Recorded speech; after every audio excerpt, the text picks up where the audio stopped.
Andrew Cerezny, one of Ripple's attorneys, and Mary Jo White, a former SEC chairman, both previously served as SEC attorneys. They both currently work for Ripple's defense team. Andrew has referred to XRP on numerous occasions as a commodity rather than a security. When Andrew Cerezny worked for the SEC, he was involved in a case against JP Morgan, and what they discovered during their investigation was shocking. Stay tuned to find out the whole scoop. Welcome back to another interesting episode. Do make sure to like, share, and comment below, as it also encourages us to produce more valuable content for you all. If you have a specific topic you'd like to learn, please leave us a comment below and we'll work on it for you. Ripple Labs unquestionably stands out from the rest of the Bitcoin crowd. It has more resources than the majority of its competitors, a sizable team of seasoned programmers, and an extensively promoted lineup of products designed to transform the financial services sector with blockchain technology. Chief Technology Officer of Ripple David Schwartz threw a bunch of shade on Bitcoin, calling its proof-of-work census algorithm a technological dead end. Here's what he had to say. So proof of work is being used by most blockchains to secure their advancing. It has a very high cost, and as I've said many times, it provides mediocre decentralization. That high cost is not just money, but it's also cost in the in environmental impact and energy consumption. A lot of people have pitched POW as proof of work as providing an equal opportunity, but it just doesn't. It provides an advantage to whoever has the cheapest power and whoever has the best ASICs, and so it doesn't provide the type of decentralization that I think we'd all like to see. I think it's also important to remember that miners pay for power with money generated by the ecosystem. So if you're mining Bitcoin, the money that you use to pay for energy isn't coming from the miners. That money is coming from the people who use the Bitcoin ecosystem. It's a tax. It's a form of residual friction. And I think an analogy to think about is when you look at some blockchains, they measure the value that they're creating by the fees that they take in. So Ethereum takes in a lot of fees. Bitcoin takes in a lot of fees, and that tends to suggest to some people that those blockchains are particularly valuable. But that's residual friction. It's like the money that PayPal makes, right? PayPal reduces friction between buyers and sellers, but the money PayPal makes is the friction they didn't remove.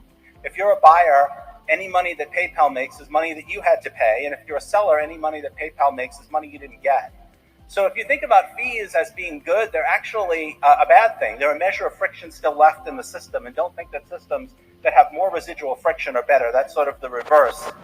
Now, what did Andrew Cerezny find out? When Andrew Cerezny worked for the SEC, he was involved in a case against JP Morgan, and they uncovered that JP Morgan had a spreadsheet detailing the bribe approach they used to acquire business deals with Chinese officials. They actually had a spreadsheet listing who they had bought off, how much they brought, and whether it had resulted in business for JP Morgan. JP Morgan would bribe Chinese officials for commercial transactions if they did not do the same to the SEC. This naturally fits into JP Morgan's background, wouldn't they say? The majority of Ethereum attacks, as well as practically owning and managing all of the Ethereum consensuses. Therefore, it now begins to make a bit more sense as to why JP Morgan may bribe SEC authorities to drop this lawsuit against Ripple in order to harm XRP, which will also be a part of the future financial system. That will unquestionably destroy the legacy banking system of JP Morgan, which is how they generate all of their revenue as well as their Ethereum holdings, and have a catastrophic effect on both. JP Morgan owns and controls Ethereum as well as a large portion of the technology it is based on. Therefore, if you heard about XRP, you would undoubtedly push Ethereum to the foreground because it is a part of the backstory that has been present in this case from the beginning. A member of U.S. Senator Cynthia Lummis' staff claims that the U.S. Securities and Exchange Commission (SEC) is looking into the $20 billion cryptocurrency exchange. Coinbase is only the tip of the iceberg. According to the employee, investigations are currently underway at all U.S. cryptocurrency exchanges, as well as Binance, the biggest exchange globally. According to the crypto statistics portal CoinGecko, there are more than 40 U.S. cryptocurrency exchanges. The SEC has not responded to several requests for comment. The employee claims that the SEC urgently wants to settle its dispute with the CFTC about jurisdiction over the crypto market, following a number of SEC moves establishing the regulator's domain over the industry and a similarly forceful response by the U.S. Commodity Futures Trading Commission (CFTC), fighting back against what it terms regulation by enforcement.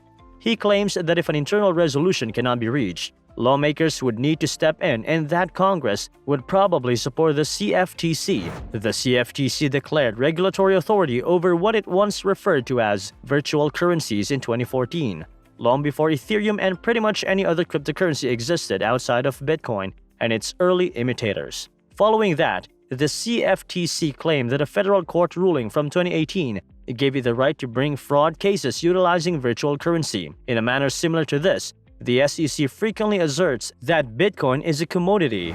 Additionally, SEC Dr. William Hinman said in a speech in June 2018 that he did not view Ethereum as security and that it might actually be under the CFTC's jurisdiction.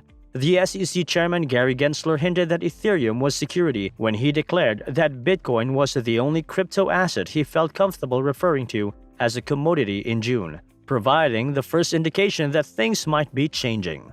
It's important to note that, despite the fact that Ethereum itself was not one of the 9 assets the SEC claimed to be securities in its charges of insider trading against a former Coinbase employee, his brother, and his friend, all of the assets were produced on the Ethereum blockchain. The insider, who may have been acting in self-interest, claimed that the discussions between the SEC and CFTCs had not been very productive and that lawmakers would likely make the final decision over who would have whose powers. U.S. Senator Debbie Stabenow, DMI, the chairwoman of the Senate Committee on Agriculture, presented the Digital Commodities Consumers Protection Act of 2022 to grant the CFTC new regulatory authority over digital commodities. The Responsible Financial Innovation Act, a bipartisan bill that would regulate digital assets even more thoroughly, was co-sponsored by Senator Loomis and Senator Kirsten Gillibrand of DNY. Contrary to expectations, the aide to Senator Loomis projects that neither bill will pass this year by less than 50%. He claimed that neither bill would pass this year unless a disastrous black swan event like the failure of a big U.S. exchange occurred.